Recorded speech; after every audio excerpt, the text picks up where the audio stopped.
तुम्हाला hydrant wall दिलेला आहे, होस बॉक्स पण दिलेला आहे. आपण होस बॉक्समध्ये होस पाईप असतो आणि एक ब्रांच पाईप असतो, पण ते ओपन केल्याशिवाय ते तुम्हाला निघता येणार नाही. मग ओपन करायला एक की दिलेली आहे इथं, पण ती की ओपन करायला काच फोडणे गरजेचं आहे. सेम की अशी माझ्याकडे आता सध्या आहे, प्लेअरमध्ये असते आमच्याकडे. ते सेम की तुम्हाला अशी भेटणार आहे. ती तुम्हाला LNP टाईप सारखं असतं, पण ते 2 चावीनी पण उघडतं. पण ते नका हे पूर्णच ओपन करा, 2 चावीने करायला वेळ लागतो. हा ब्रांच पाईप आहे, होस पाईप आणि हा ब्रांच पाईप. पण ब्रांच पाईप नसलं तर होस पाईपचे काय प्रॉब्लेम, म्हणजे पाणीच तो स्प्रेड होणार, जो पुढं जाणार आहे तो याच्याशिवाय जाऊ शकत नाही. पाणी याच्यातनं निघेल, पण तो 1-2 मीटरपर्यंत जाईल, त्याच्या पुढे जाणार नाही. पण हे तुम्हाला एक्सेस लांबपर्यंत प्रेशर देऊ शकतो. हायड्रंट वॉल आहे, हायड्रंट वॉलला कॅप दिलेली आहे. ही कॅप कशासाठी दिली की आतमध्ये कोणी कचरा या काहीतरी घाण फसू नये, कारण की हे लॉक होताना प्रॉपर लॉक होणे गरजेचं आहे. जर याच्यामध्ये कचरा असेल तर लॉक होणार नाही, आणि ज्यावेळी तुम्ही प्रेशर सोडाल तो पाईप फीट बसणार नाही त्याच्यामध्ये, तो कंटिन्यू खाली पडणार. ठीक आहे. ही कॅप ओपन करताना तुम्हाला हे लक्स ओपन करणे, पुल केल्या की ऑटोमॅटिक ओपन होणार. हे ऑलवेज क्लोज असणं गरजेचं आहे. कुठला हे कॅप ना, हा ऑलवेज क्लोज ऑल टाईप. हा, हे नुसतं पुल केलं की लागू. ठीक आहे.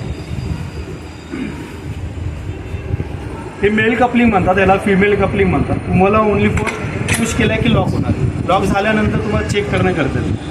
जर लॉक नसेल तर काय होणार, ज्यावेळी तुम्ही प्रेशर देणार, तुमचा पाय इथं असेल, तो हाय प्रेशर नाही. नॉर्मली आत्ता जो पडला तर काय नाही, पण हाय प्रेशरनं स्पीडमध्ये पडतो, तो तुमचा पायाला लागू शकतो. म्हणून लॉक झाले की तो चेक करणं गरजेचं.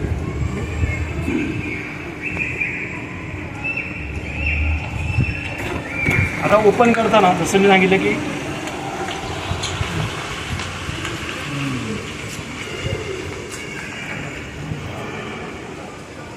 किती सेकंड लागला, 2 ते 3 सेकंडमध्ये होतो. पण तो बरोबर लपवायचा नव्हता, तो काय तुमचा इकडं बसतो.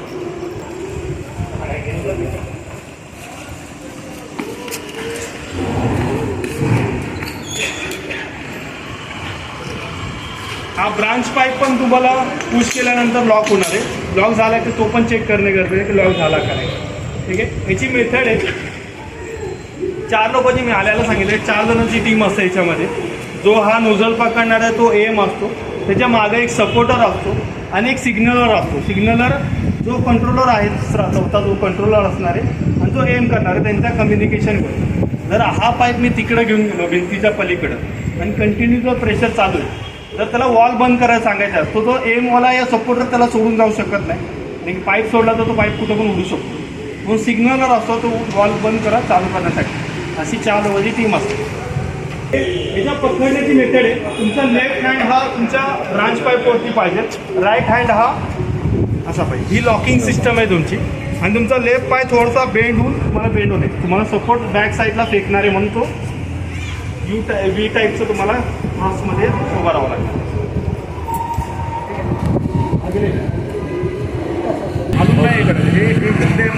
अजून कधी यूज करतात, ज्यावेळी तुमच्या लॉबीमध्ये इन्क्रीज करता येत नाही फायर ब्रिगेड, त्यावेळेस तुम्ही पाईप एकमेकाला कनेक्ट करून त्यांची स्टेअरकेस असते त्याला कनेक्ट करून ते तिथे बरोबर.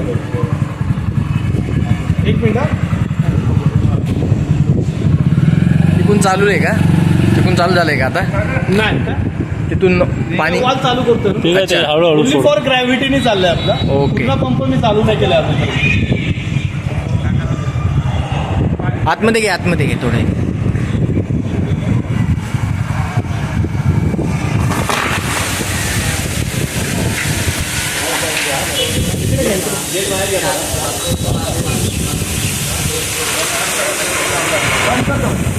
बंद करो.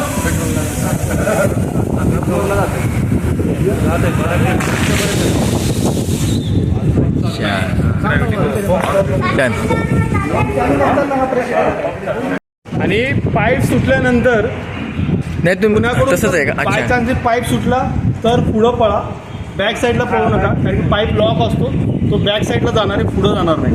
ओके. पुढं आता नका, जर सुटल्यानंतरची ऍक्शन आहे. इथं धरायचं, बगलात धरायचं का असं बॅक?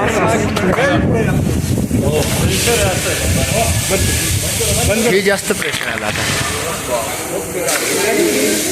हे आधी केली तर दुसरी. आता दूध पण दिली. मोबाईल काढा पहिला. मोबाईल घ्या काढून. मोबाईल दे. नाही नाही बघ इथं घ्या, इथं इथं दाबायचंय. सिक्युरिटीला द्या माझ्या मते. सिक्युरिटीला एक द्या. थोडं मागे घ्या झालं.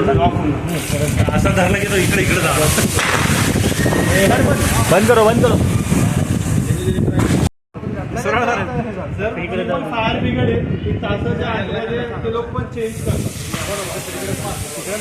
वर ओ डोक्यावर येऊन पाणी ते. तरी अर्ध